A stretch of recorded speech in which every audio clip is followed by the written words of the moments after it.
The day I learned love has a price tag. My hands didn't shake when I signed over the title to my Chevrolet that afternoon. Not when the dealer counted out $11,800 in crisp checks. Not even when I handed the keys to a pimpled kid half Jake's age. But when my grandson looked up from that damn coconut drink in the Maldives grinning. In a photo, Carl texted me with the caption, "Small world, huh?" That's when my fingers started trembling. Funny how life teaches you lessons at the worst possible times. I'd taught Jake to ride a bike on this very driveway, held his sobbing face when Martha died, even forgave him that time he borrowed my credit card for concert tickets. But this wasn't some teenage mistake. This was betrayal with a capital B, dressed up in MBA textbooks and lies about steady retreats. And the wildest part? He invited me to the wedding, not to apologize, not to explain, just expected me to show up with a smile and a check like always. Well, folks, I went all right. But what I brought down that aisle wasn't wrapped in pretty paper. See, at my age, you learn 3 things. Love shouldn't come with a receipt. The truth doesn't care about your feelings. And sometimes, the kindest thing you can do is let someone face the consequences of their choices. So pull up a chair, friends, because this isn't just my story. It's every grandparent's worst nightmare, every parent's quiet fear. And by the end, you'll be asking yourself the same question I did that day at the altar. How far would you go for someone who'd already gone too far? Important disclaimer. Before we begin, let me be clear. This story is only here to tell you how to handle your family. Every family's different. What worked for me might not be right for you.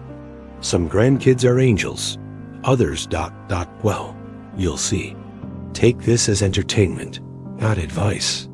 Grab your tea, settle in, and let's walk through what happened in my case. Subscribe to the channel to continue listening to this story and receive other even more exciting stories. The day Jake looked me in those big pleading eyes and said, "Grandpa, I need your help," something inside me snapped into place. Not the smart part of my brain that survived 68 years of hard lessons, no. It was that soft, stubborn piece of my heart that still sees the 5-year-old who used to climb into my lap with jelly sticky fingers. My name's Harold Whitaker, and if there's one thing I've learned, it's that love makes fools of even the wisest men. I remember the first time I held Jake. He was screaming his lungs out in that hospital blanket, and my daughter, Linda, looked up at me with exhausted eyes and said, "Dad, meet your mini-me." From that moment, I was done for. Fast forward 12 years, and there I was, hunched over in my driveway on a sweaty July afternoon, holding the back of a second-hand bike as Jake wobbled like a drunk chicken. "Pedal faster, kid." I'd bark. But my hands never left that rusty seat until he found his balance. That's the thing nobody tells you about being a grandparent. You don't just teach them to ride. You run beside them, knowing damn well they'll crash and you'll be the one picking gravel out of their knees. So when Jake showed up at my porch last September, shoulders slumped like a wilted sunflower, I didn't ask questions. Not when he mumbled about tuition fees. Not when he scuffed his sneakers against my welcome mat, the one Linda bought me that says "Old Guys Rule." I just poured him a glass of lemonade extra sugar, the way he's liked it since he was 6, and waited. "It's $12,000, he finally said, staring into his drink. "For spring semester. I tried getting loans, but..." His voice cracked, and that's when he hit me with those eyes. Same ones he used when he wanted ice cream before dinner. I wouldn't ask if it wasn't important. The clock on my wall ticked 3 times before I exhaled. Let me see what I can do. Here's what I didn't tell him. My savings had been leaking like a sieve since the hip replacement. What I did have was Betsy, my 2017 Chevrolet Impala, navy blue with seats softer than a Sunday sermon. She was my freedom. Drove her to fishing. Trips to Doc's Diner for pie, to Linda's every Sunday. That night, I ran my hand over her hood like you'd pet a dying dog. "Sorry, old girl," I whispered. The used car lot offered me $11,800. I took it. The smell of that dealership still haunts me, tire rubber and cheap air freshener. The kid behind the counter barely looked up from his phone. "You sure, Pops?" he asked, twirling my keys around. His finger. I thought about Jake at 8 years old, pressing his nose against the aquarium glass at the pet store, begging for a goldfish he'd forget to feed in a week. "Yeah," I said, "family's family." Handing over those keys felt like peeling off my own skin. But then I pictured Jake in a graduation cap, his mom snapping photos like crazy, and I shoved the check into my pocket before I could change my mind. Called him right there in the parking lot. "It's done," I said. His "Oh my God, Grandpa, thank you," was so loud I had to hold the phone away from my ear. Walking home, I noticed how my knees ached more without Betsy's suspension cushioning every step. The bus stop bench was hard and cold, but I sat there a long while, staring at the crumpled check. A woman next to me eyed the cane between my legs. "Rough day?" she asked. I almost laughed. "Nah," I lied. "Just investing in the future." That night, I dug out an old photo album. There was Jake at 6, grinning with a missing tooth, covered in mud from our failed attempt at a backyard garden. I'd told him then, "Plants need time, kid. You can't rush good things." Now, tracing his face in the dim lamplight, I wondered if I'd just planted money in barren soil. The phone rang at midnight. It was Jake again, voice buzzing with energy. "Grandpa, you won't believe the opportunities this opens up." I smiled into the receiver, ignoring the way my lower back protested as I shifted in my chair. "That's what I'm counting on, kid." Outside, a streetlight flickered. Somewhere, my Impala was driving away with a stranger. And I was just an old man who traded his wheels for a wish. It was a Tuesday morning, the kind where the coffee tastes bitter no matter how much sugar you dump in, when my old fishing buddy Carl ruined my day. His text came through with that obnoxious ding I still haven't figured out how to silence. "Harold, you seeing this shit?" Attached to a photo so bright it burned my tired eyes. Crystal blue water, palm trees, and right there in the center, my grandson Jake, shirtless and grinning like the cat who got the cream, holding a coconut drink with one of those little umbrellas. My fingers left sweat marks on the phone screen. The timestamp said 2 days ago. Same week Jake had texted me, "Midterms are killing me, Grandpa. No time to breathe." I counted backward. That was the day he'd supposedly been hunched over textbooks. The same day I'd eaten canned soup for dinner, because grocery money was tight after selling Betsy. The refrigerator hummed louder than usual, like it was laughing. At me, Carl sent 3 more photos. Jake arm wrestling some frat boy type. Jake on a speedboat, hair whipping in the wind. Jake toasting with champagne glasses at a sunset dinner. Each ping felt like a nail in my chest. Where is this? I typed, already knowing the answer. Carl replied instantly, "Mal frickin' Dives." My nephew's there too. Said your boy's been partying nonstop. I didn't throw my phone. Didn't yell. Just sat there in my recliner, staring at the cracked leather where Jake had spilled grape soda when he was 9, and I'd told Linda, "Let it be," adds character. Now those purple stains looked like bruises. The TV was still on some game show where contestants won vacations. Ironic, it took me 2 hours to call Jake, 2 hours of pacing, of replaying every damn time I'd bailed him out the fender bender he swore wasn't his fault, the lost textbooks I'd replaced. When he finally answered, his voice was all sunshine. "Hey, Grandpa, what's up?" I could hear music and laughter in the background. Somewhere tropical, no doubt. "Just checking in," I said, gripping the phone so tight my arthritis flared. "How's that studying going?" A pause. Then Jake launched into this polished speech about intensive study retreats and networking opportunities. He even threw in some fancy business school terms. Synergistic paradigms, my ass. I let him talk. Watched a spider build a web in the corner of the ceiling. Thought about how spiders don't pretend to be anything but what they are. "So it's like a work vacation?" I asked, tracing the rim of my coffee cup. Jake laughed, that same nervous chuckle he'd used at 12 when I caught him sneaking cookies.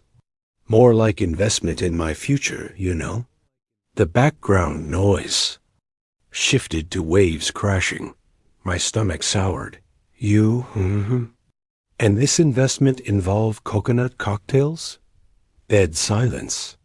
"Been a week. What?" I could practically hear him sweating through the phone. "Carl's nephew saw you, Jake." Another pause. Then the backpedaling started. "It's just for a weekend." And everyone chipped in. And the kicker, I was going to tell you. I closed my eyes. Saw him at 5 years old, pinky promising he'd never lie to me after I found his hand in the cookie jar. When I finally spoke, my voice surprised me calm, like the eye of a hurricane. "You know what hurts most? Not the money. Hell, I've wasted more on bad poker hands." I took a shaky breath. "It's that you looked me in the eye and made me feel like a hero for helping you, when all along I was just a damn ATM." Kes started, sputtering excuses, but I hung up. Not dramatic, just done. The house was too quiet. I picked up that framed photo of us fishing, the one where he's holding up that tiny bass like it's Moby Dick. Remembered how he'd hugged me afterward, smelling like sunscreen and kid sweat, saying, "You're the best, Grandpa," with absolute certainty, now that memory had a stain on it. I wiped dust off the glass with my sleeve. "I raised you better than this," I told the photo. But maybe that was the problem.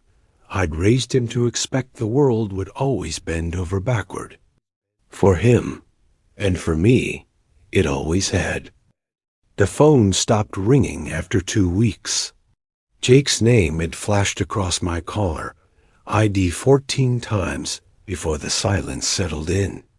I kept the ringer on full volume anyway, like some masochistic test. Would I cave if he called again?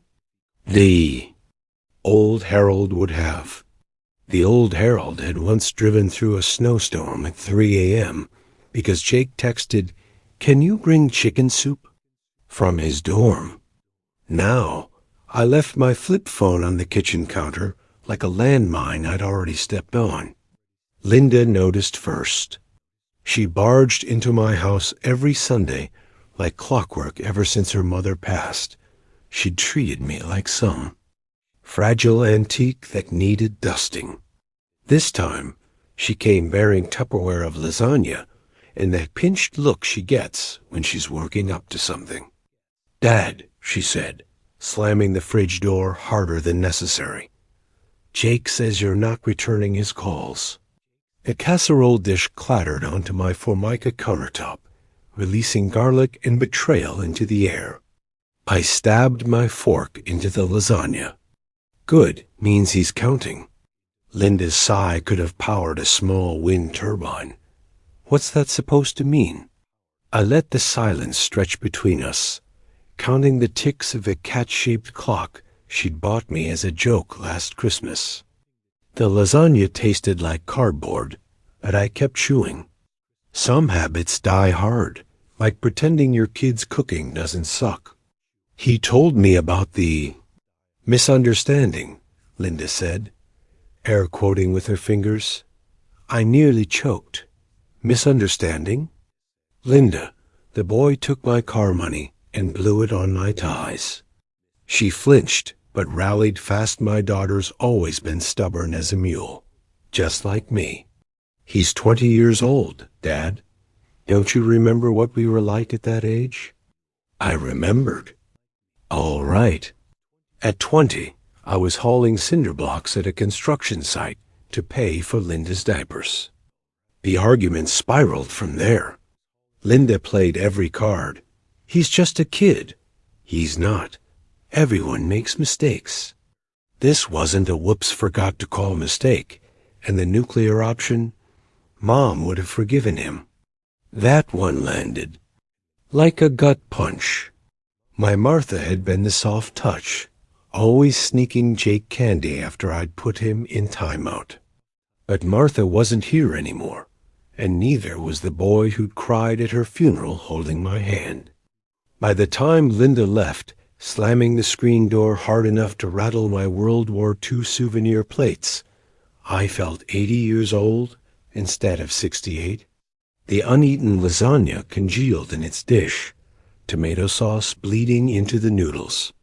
I scraped it into the trash, trying to ignore how much it looked like my insides felt mushy and overcooked. Nights were the worst. That's when the memories ambushed me, Jake as a toddler, falling asleep on my chest during thunderstorms. Jake at 13, letting me teach him to shave even though he only had peach fuzz. Now there was a grown stranger with my grandsons. Smile posting Instagram photos from God knows where, living large on my sacrifice. I shut my eyes against the glow of the laptop screen where I'd stalked his profile. The blue light made my headache worse. 3 Sundays passed. Linda still came, but we danced around the Jake-shaped elephant in the room. She'd update me. On her book club, I pretend to care about her neighbor's hip replacement, polite as strangers at a bus stop. Then, on the 4th week, she broke. He's hurting, Dad, she whispered over coffee that had gone cold. Says you've never shut him out like this. I studied the dregs in my mug. That's the point, Linda.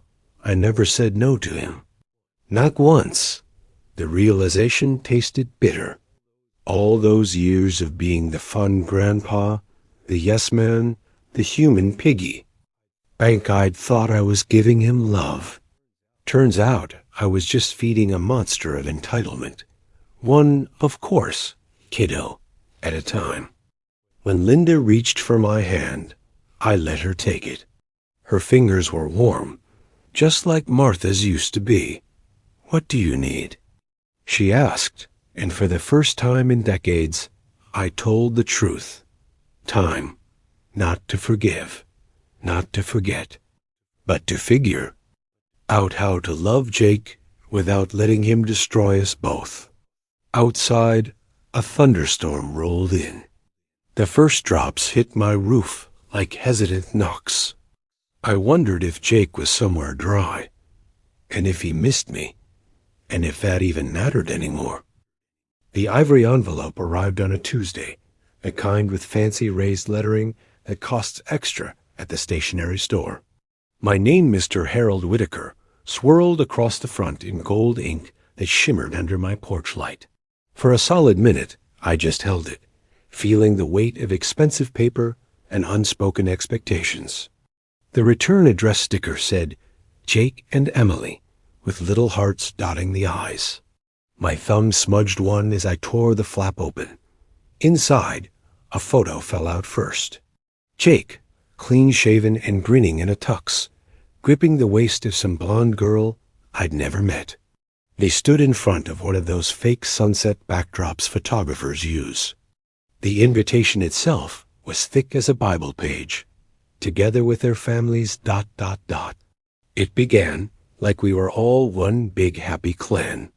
My coffee went cold while I counted the months 8 since I'd last heard his voice. 8 months of silence, and now this. The RSVP card fluttered to the table. Chicken or fish? +1? I almost laughed. Last family event, I brought a date to was Martha's funeral. My finger traced the embossed cursive. We can't wait to celebrate with you. Below it, in Jake's messy handwriting, please come, Grandpa. I miss you. The penmanship was identical to the notes he'd left in my lunchbox when I'd taken him to construction sites as a boy.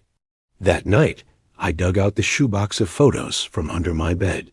Dust motes danced in the lamplight as I found what I was looking for, Jake at 7, wearing my oversized hardit, holding a plastic hammer like he was building castles instead of holding rebar.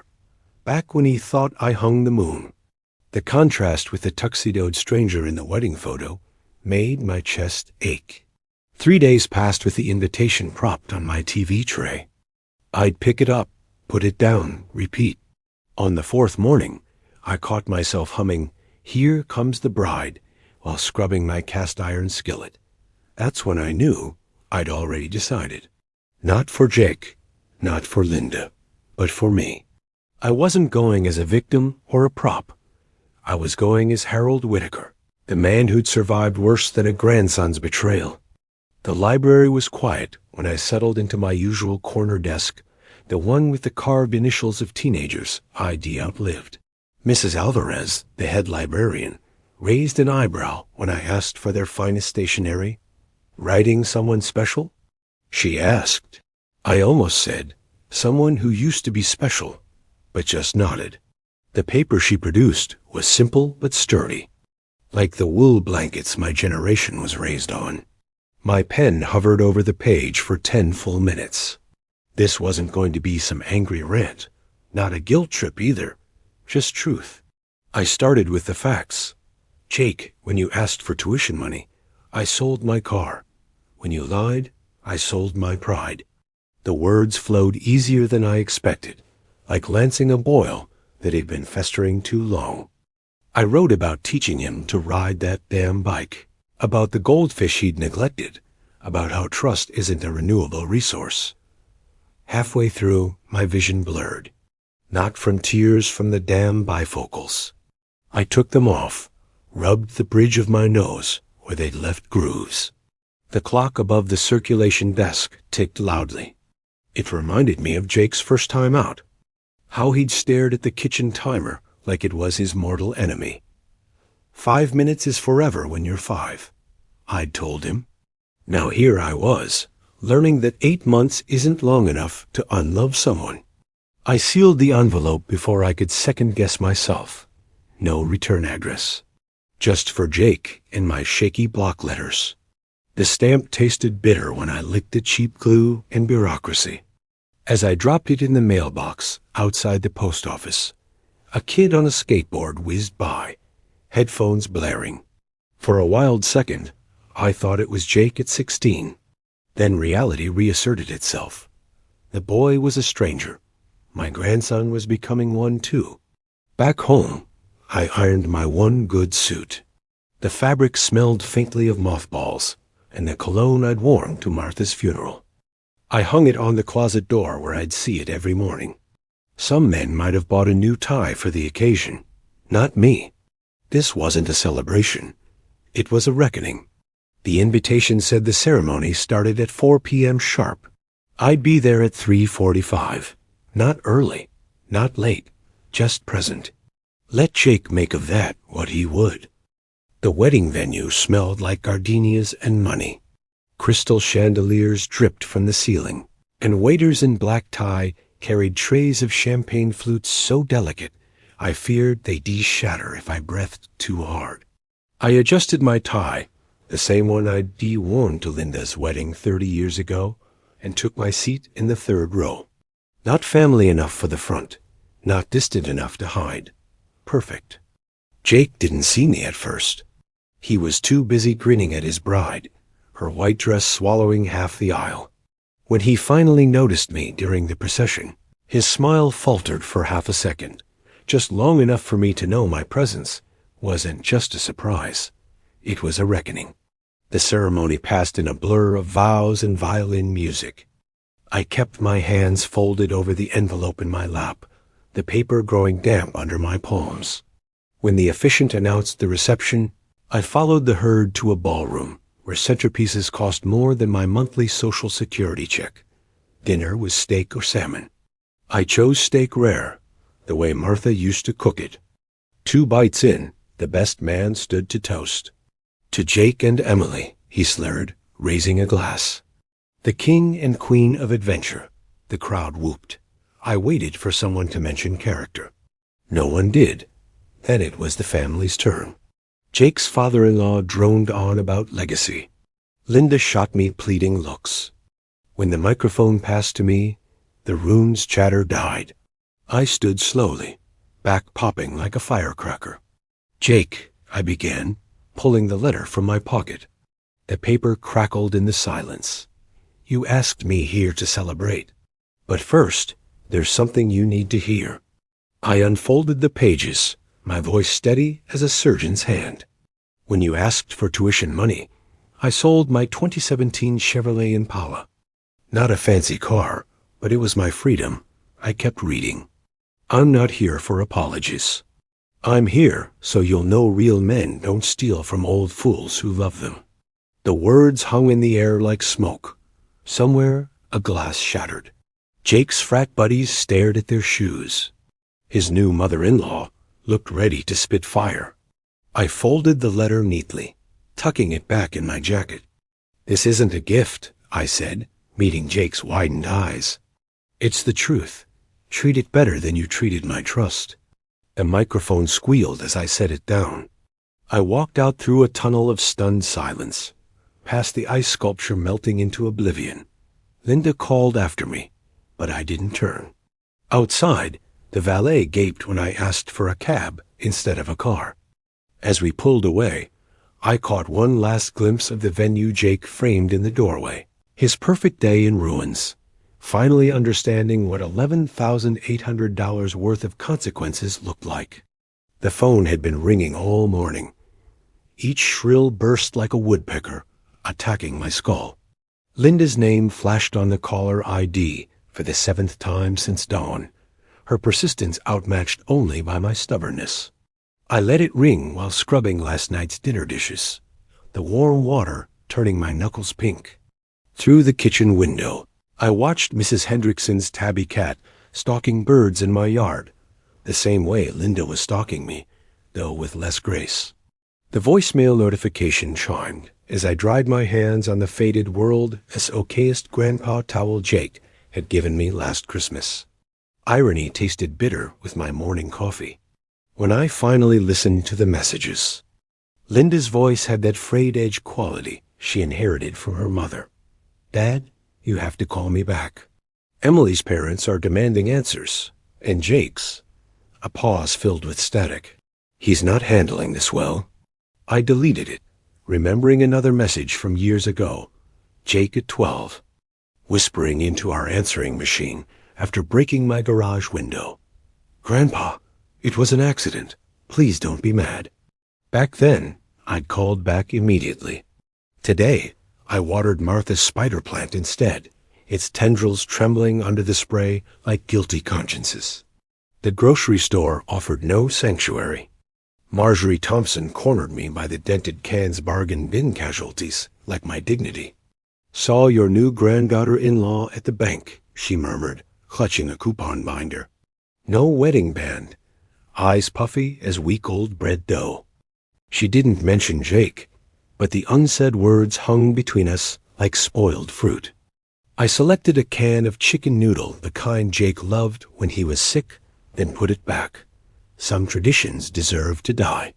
Sunday arrived with Linda's signature triple knock.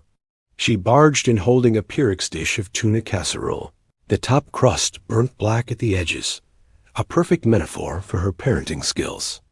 "We need to talk about Jake," she announced, slamming it onto the table hard enough to rattle my good silverware. The casserole jiggled like nervous laughter. I noted her chipped nail polish, the gray roots peeking through her blonde dye job. My little girl looked exhausted. "Emily's parents hired a lawyer," Linda said, arms crossed over her work blouse. "They're talking about annulment unless Jake signs some financial agreement." Her eyes flicked to my recliner, where Jake had spilled grape soda a lifetime ago. "This is exactly what you wanted, isn't it?" The accusation hung in the air between us, thick as the casserole's cream sauce. I traced a water ring on the table left by Jake's sweaty glass during last summer's visit. "What I wanted," I said slowly, "was for him to learn that love isn't a blank check." Linda flinched. Outside, a lawnmower sputtered to life somewhere down the block, its uneven growl mirroring our conversation. The casserole cooled between us, its once bubbly cheese now congealing into something unappetizing. Linda picked at her cuticles a childhood habit she'd broken at 16. "He told me it was just a weekend trip," she whispered. "Said everyone in his MBA program was going." When she finally looked up, her eyes held the dawning horror of a woman connecting dots too late. "But when I asked to see his grades yesterday, ... Her voice trailed off into the hum of the refrigerator. I didn't rub salt in the wound. Just passed her a napkin, the nice linen ones Martha had insisted on for guests. Linda crumpled it in her fist, the monogrammed W disappearing into her palm. Through the window, I watched a sparrow build a nest in my gutters, twig by stubborn twig. Nature understood consequences better than humans ever would. When Linda left hours later, she took the untouched casserole, but forgot her scarf, a silk number with peonies that Martha would have loved. I folded it neatly over the chair, smoothing the wrinkles with more care than the situation deserved. Old habits die hard. The phone rang again as twilight painted the kitchen orange. This time, I didn't check the caller ID. That night, I dreamt of teaching Jake to ride his bike, how he'd wobbled and crashed into my azaleas, how I'd picked the petals from his hair while he sobbed. "Again, Grandpa?" he demanded, already scrambling back onto the seat. Back when his mistakes were small enough to fix with Band-Aids and popsicles. I woke with dawn light slicing through the blinds, the pillow damp beneath my cheek. Some lessons, it seemed, had to be learned the hard way. Winter came and went, the snow melting into muddy puddles that reflected the gray sky like dirty mirrors. My mailbox filled with flyers and bills, but no letters from Jake. Linda called every Sunday, her voice carefully neutral, as if we were both pretending the last 6 months hadn't happened. Then, in early April, a different envelope arrived. Thick, cream-colored paper, the kind that costs $1 a sheet. Emily's neat handwriting spelled out my address, but the return label still said, "Jake and Emily," in stubborn cursive. I carried it inside and left it unopened on the kitchen table for 3 days, like a bomb I wasn't ready to disarm. The morning I finally worked up the nerve to slice it open. The scent of lavender wafted out Emily's perfume, not Jake's cheap cologne.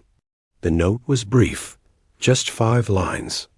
"Mr. Whitaker, I'm not asking for myself, but Jake hasn't slept through the night since the wedding. He needs to fix this. Please meet us at Doc's Diner next Thursday, 2 p.m. No expectations." I traced the smudged ink where a tear had probably fallen. Not Jake's, surely. That boy hadn't cried since he was 14 and broke his wrist trying to impress a girl. Doc's hadn't changed in 40 years, same cracked vinyl booths, same coffee stains on the menus. I arrived early and claimed our usual corner booth, the one where Jake used to spin the sugar packets like tiny hockey pucks while waiting for his pancakes. The waitress, Dolores, didn't even ask for my order. Just brought black coffee and a sympathetic pat on the shoulder. They're in the parking lot, she murmured, arguing something fierce.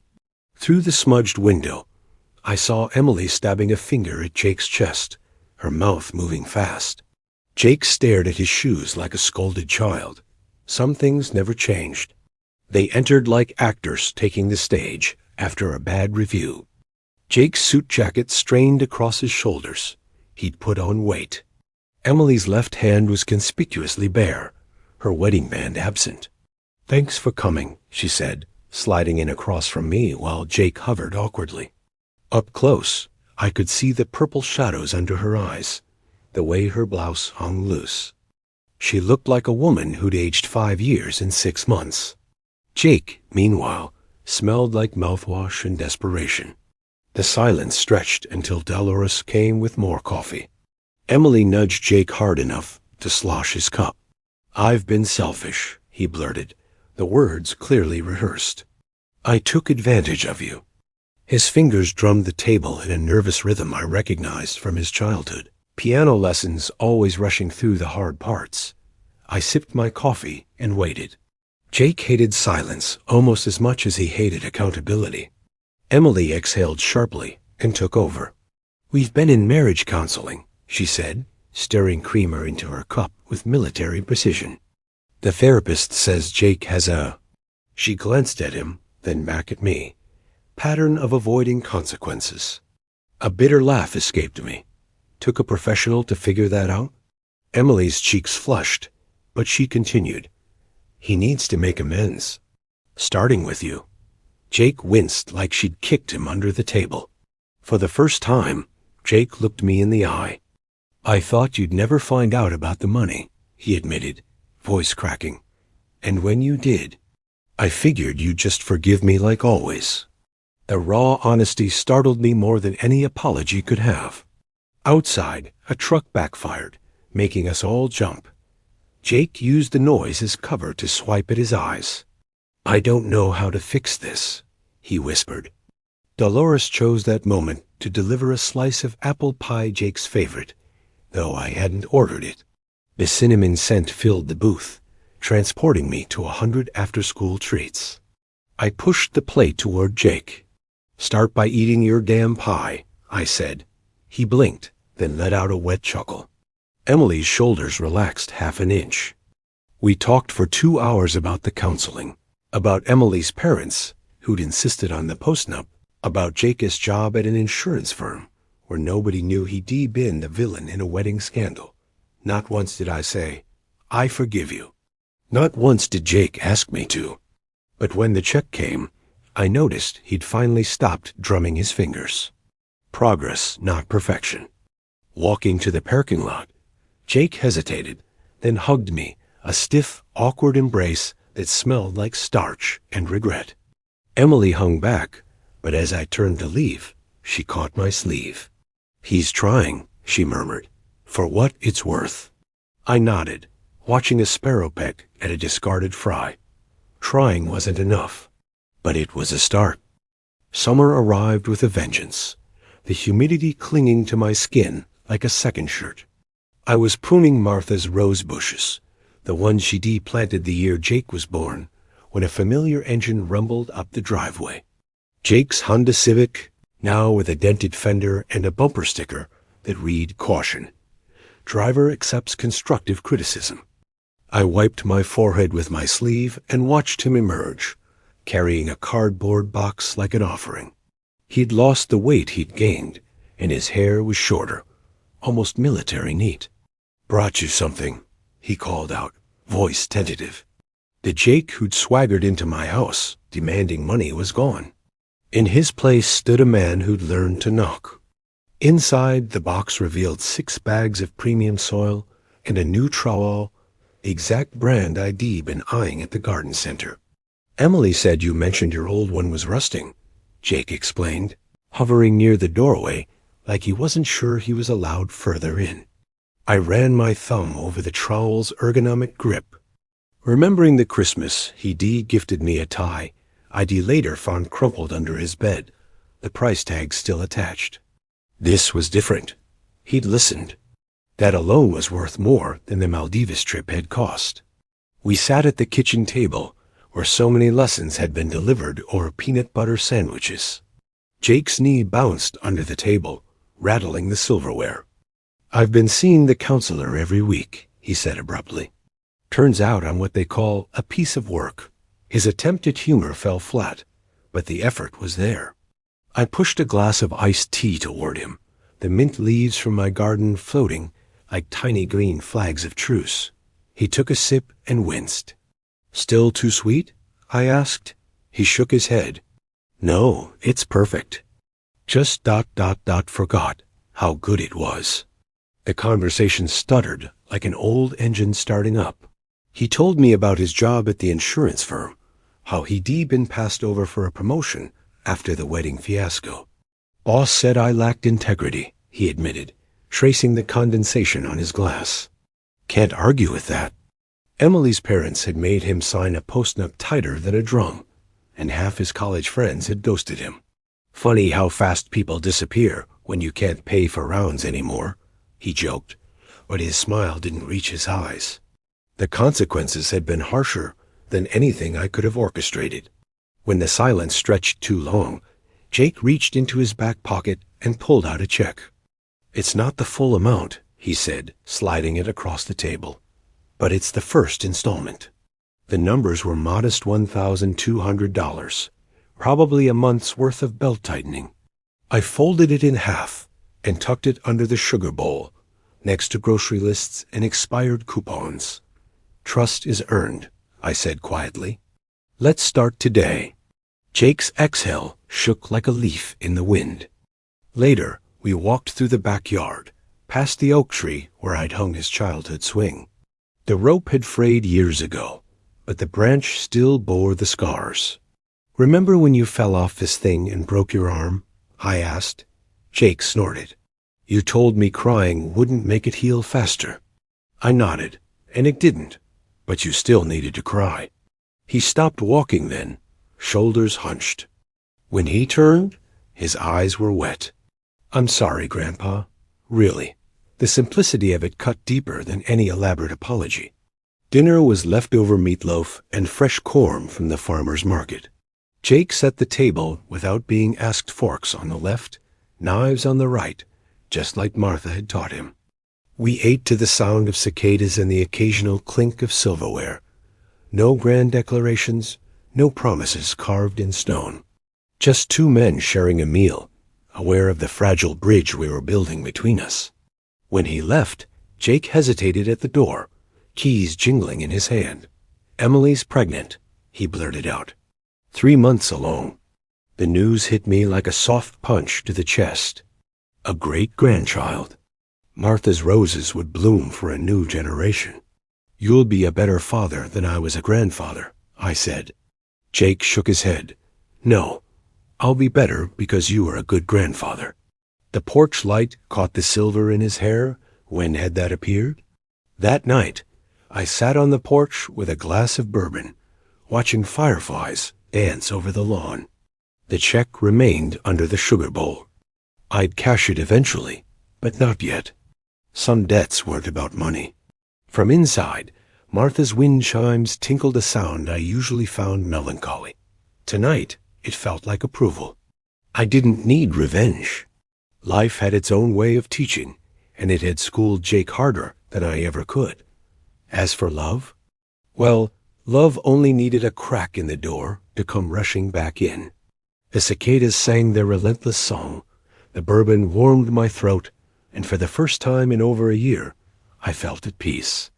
Not because everything was fixed, but because some broken things, when mended carefully, become stronger at the cracks. Life's greatest lessons aren't taught, they're lived. You know, friends, this story wasn't really about a car, or money, or even a wedding. It was about the quiet courage it takes to love someone enough to say, enough. To hold up a mirror and let the reflection do the teaching. I've walked this earth long enough to know two undeniable truths. Love without boundaries is just permission to be hurt again. But love without forgiveness? That's just a prison of your own making, Jake. Didn't change because I shamed you. He changed because consequences don't negotiate. And me? I learned that being a rock doesn't mean being a doormat. Some bridges need to burn so better ones can be built. Now I want to hear from you. When did you last set a boundary that scared you? How do you balance love and accountability in your family? Hit that subscribe button, because life keeps teaching us, whether we're 25 or 75. And our Stories of Wisdom and Second Chances series has plenty more hard-won truths to share. Next week, The Inheritance That Divided Us, a tale of siblings, greed, and the unexpected gift of starting over. Ring the bell so you don't miss it. And remember, the best lessons often come wrapped in the stories we're afraid to tell. Until next time, keep your heart open but your eyes wider. Not all storms come to destroy. Some come to clear the path.